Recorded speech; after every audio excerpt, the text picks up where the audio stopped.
last 3 days so that we have a presence there and can put the other side. And I am an accredited delegate to the conference, so I will be able to get in and I will be able to speak to the other delegates.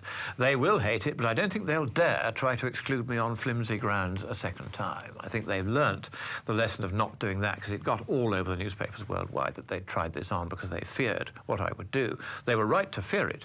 When I reported the loopy things they'd put in the Durban Declaration, which they then had to take out, such as rights of legal personality for Mother Earth, the establishment of an international climate court, reduction of carbon dioxide concentration from 400 as it is now to 200 parts per million by volume in the atmosphere, halving it. That would lead to the mass death of plants and trees worldwide and of the animals and humans that live depend upon them. These and other barking nonsensical proposals were dropped. Within 24 hours, they had divided the final negotiating document into two. One half of it continued to be negotiated, the other half was put on the shelf. So being there just to expose and to tell the world what is being negotiated in its name. That's what the press used to do. They used to report what happened at these conferences. Now they don't. They go there and they talk all about the grass skirts and they talk all about the agenda, but they don't talk about what's actually being said because so much of it is loopy. And so when I published this on What's Up With That, this summary of what was in this document at Durban, that was the most popular of the 500,000 blog postings that went on the internet that day under the WordPress system, because WordPress keeps a tally. And more people visited that blog posting than any other worldwide on any subject that day. Now, was this because I was a clever guy? No. It was because the press had simply deliberately, willfully, not done its job of saying what was happening at this conference. And so I said what was happening. The world was horrified. It went right round the world, and all the blogs had it. Virtually none of the mainstream news media touched it. But the story got out, and the UN realized the game was up, and it had to cut the document in two. The same thing happened at Copenhagen, where I revealed the world government agenda a few weeks before the conference, and the entire treaty was dropped. They just couldn't proceed with the treaty at all. Yeah. Because the treaty only said, we're going to set up a world government, and here's 186 pages of how it's going to be structured and paid for. And they had no plan B. They had to drop it. And so they know that if I go to these things, I will do damage, not by throwing a bomb, or even throwing a wrench into the works, but simply by saying, this is what they're up to, you need to know. And I will make sure that Alex Jones and you get told what is actually happening at these conferences. Basically just emperor wears no clothes. They'd be loony, crazy people if it weren't so draconian. That's the point. What they're proposing is loopy. I mean, can you imagine cutting carbon dioxide concentration down by half, even if it was within our gift to do that? Can you imagine the damage, the death, the widespread destruction that this would cause? They don't care. They would regard that as a bonus. Some of them would like to see the whole of humanity, sometimes with the sole exception of themselves, wiped off the face of the planet.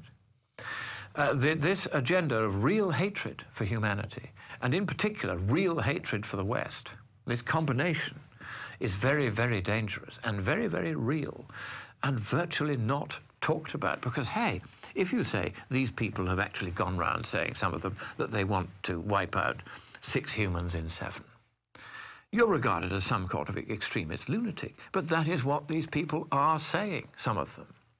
But that's not to say that all of them are saying it, but they are saying it. This is the language that's being used by the hard left.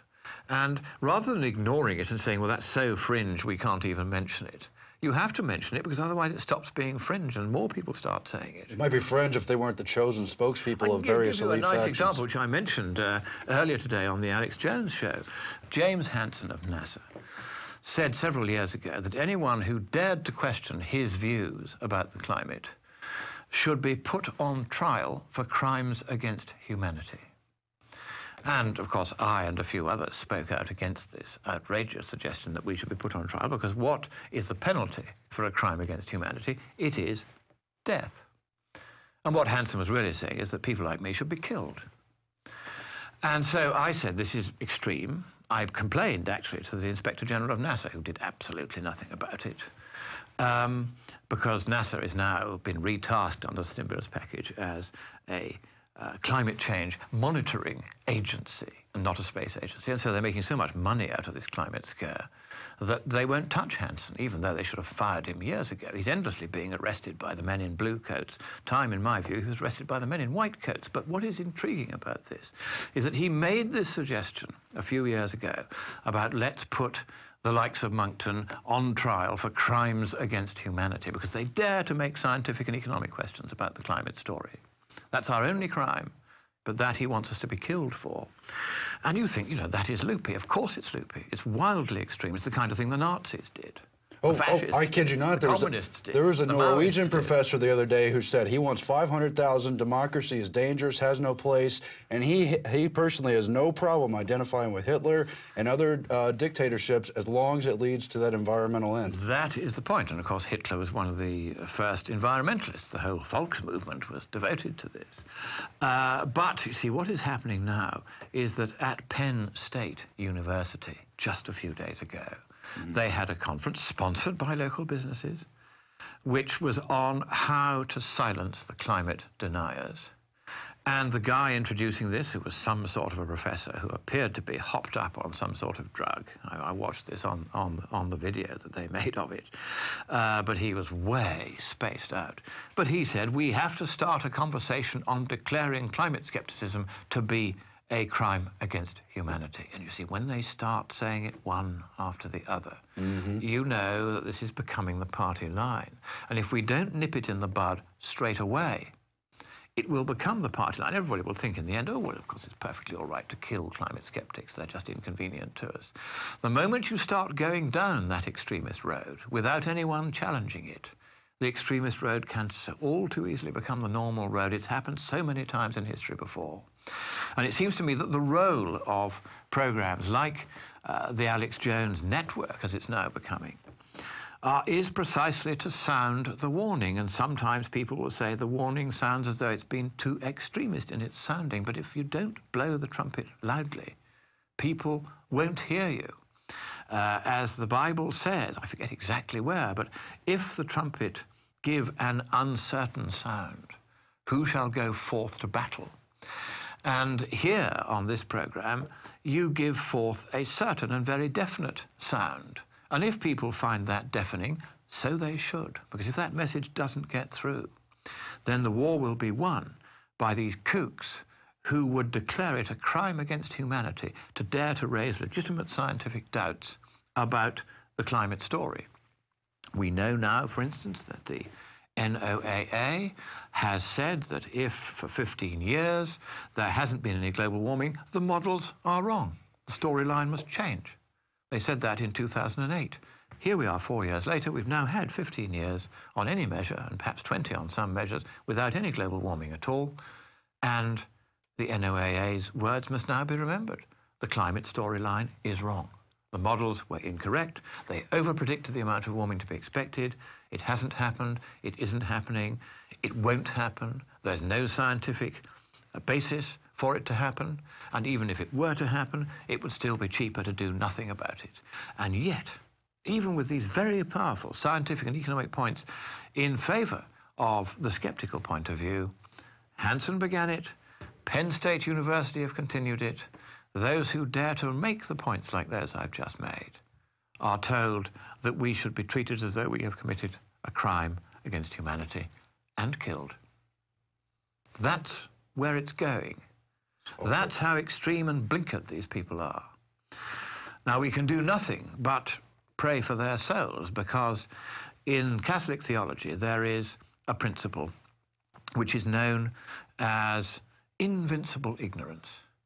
Some people are simply unwilling to recognize that there are two sides to a question, even when it's quite clear from the scientific evidence that there are two sides. I mean, hey, if it isn't warming as they said it would in their first report in 1990 on all this, why should they be right now when they were wrong then? As you know, they don't care if it cools, if it warms. That's an absolute value pretext for their absolute control model. Well, that's very nicely put. Yes, I like that. That's a neat turn of phrase. I congratulate you on that. An absolute value pretext for absolute rule.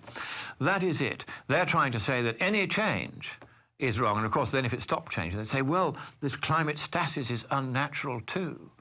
You know, it doesn't matter what you do, they'll blame everything on global warming. I had an email today from a Marxist in the UK, name of Martin Lack, who said, you know, why didn't I accept that I had got everything wrong? Because various propaganda websites had said I'd got everything wrong. And I said, well, I don't do propaganda. I'm just looking at this thing as a layman. Admittedly, I'm not a scientist. I do my best. I'm a reasonably competent mathematician, so I can differentiate an equation without fainting. And I can read a scientific paper and understand it because it's written in the language of science, which is mathematics, and I understand that. So I can read these papers. I can come to a view which is by no means an isolated or unique view. There are many scientists who hold that view. Indeed, I met hundreds of them at the Heartland Conference just yesterday. Right.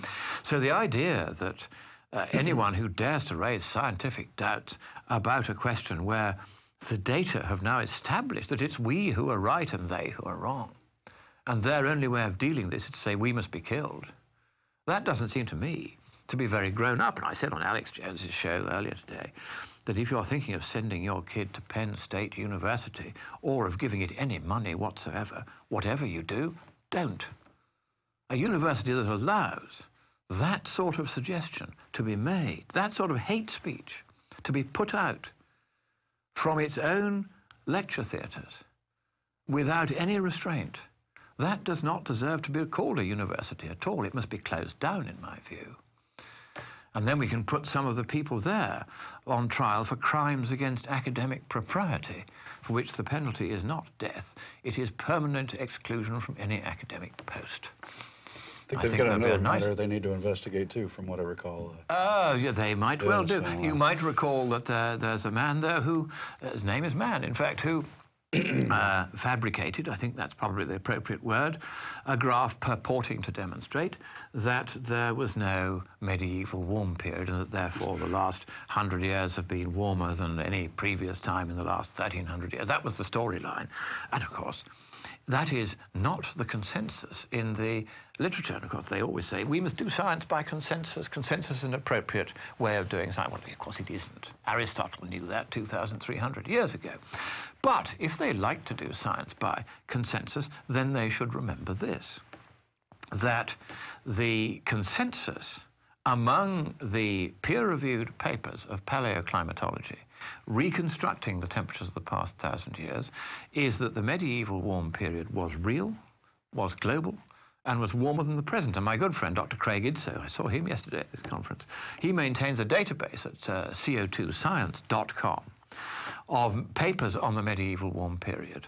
And these papers were written by, between them, more than 1,000 scientists from 400 institutions in 40 countries over the last 25 years, each providing data and evidence from reconstructions of what happened before we had thermometers over the last 1,000 years, that the medieval warm period was indeed real and global and warmer than the present. And it was a man at Penn State University who tried to deny all that. So who is the denier? Not a bad question, eh? Exactly. Well, thank you very much for joining us, Lord Monckton. We look forward to your fighting back against all these avenues of tyranny that are coming our way, and we really appreciate you joining us in studio. Well, it's been a real pleasure. God bless you all here at the Alex Jones Show and the Nightly News. I hope this reaches many people. God bless you all who've been watching, and as always, God bless America. Same to you. Thank you, sir. Good night. And don't forget, you too can fight back in the battle. We've just launched PlanetInfowars.com. You can post your own blogs, break down your own analysis, send it out to your own friends and contact, and fight this InfoWar in your own way while joining us in Legion here at InfoWars.com. Don't forget to support us too at PrisonPlanet.tv. I'm Aaron Dykes. For this episode, good night.